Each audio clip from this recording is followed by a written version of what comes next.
सबसे पहले तो मैं पूरे देशवासियों को स्वतंत्रता दिवस की बहुत बहुत बधाई और शुभकामनाएं देता हूं। एक बार फिर मोदी जी ने देश में लाल किले की प्राचीर से देशवासियों को संबोधित करते हुए एक बार फिर वो विश्वास जगाया है कि 140 करोड़ परिवार जन, उनका सामर्थ्य, उनकी शक्ति, उनका कार्य, उनका योगदान, जहां एक और उनके योगदान के लिए धन्यवाद किया, वहीं भारत के युवाओं का सामर्थ्य, महिला नेतृत्व, विकास को लेकर बातचीत की और वहीं पर यह भी दिखाया कि दुनिया को भारत में उम्मीद दिखती है, भारतवासियों से उम्मीद है। ये जो होप है, ये होप भारत और भारतवासियों से है।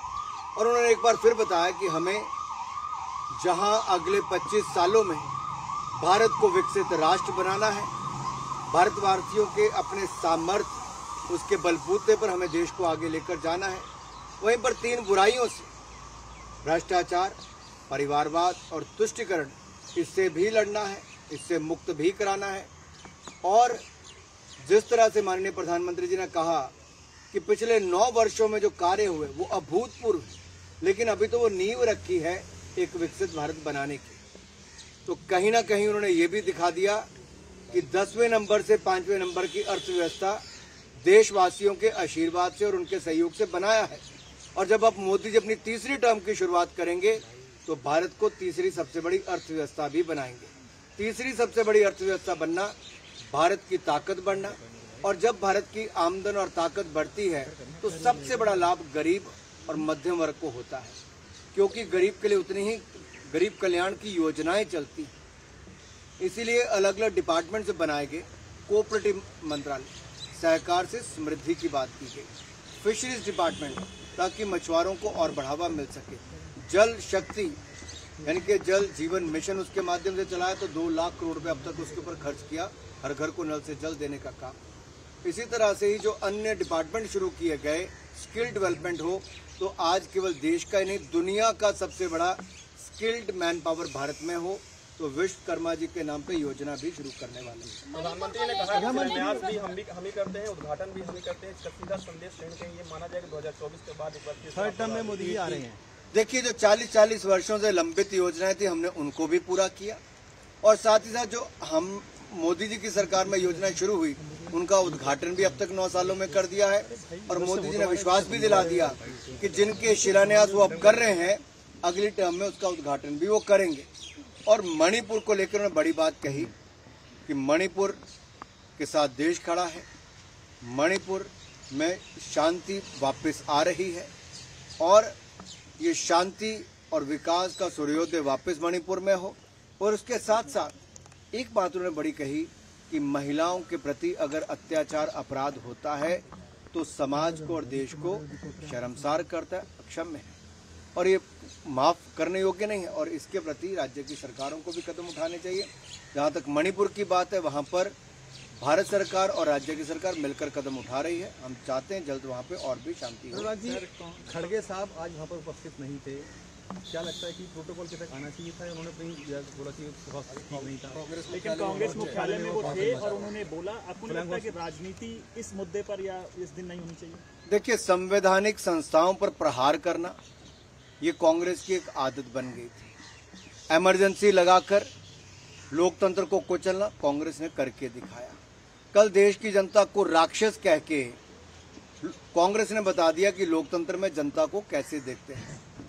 अब आज़ादी के 77वें स्वतंत्रता दिवस पर अगर देश के प्रमुख विपक्षी दल के नेता नहीं आते हैं, जो राज्यसभा में नेता प्रतिपक्ष भी हैं, तो आप कुल मिलाकर कल्पना कर सकते हैं कि कांग्रेस की मानसिकता क्या है। जब वो सत्ता में थे तब उनकी सोच क्या थी, आज विपक्ष में बैठे हैं तो वैसे ही तड़प रहे हैं जैसे बिन पानी मछली तड़प रही है। शिमला और सोलन में जो लगातार बारिश हुई और नुकसान हुआ है, प्रधानमंत्री कह रहे हैं तीसरे टर्म में वो आएंगे, लेकिन जो कांग्रेस है वो ये कह रही है कि प्रधानमंत्री का आखिरी भाषण है इस बार चीज से। देखिए, वो 2014 में आने से पहले भी कांग्रेस ये कहती थी, पूर्ण बहुमत से आए।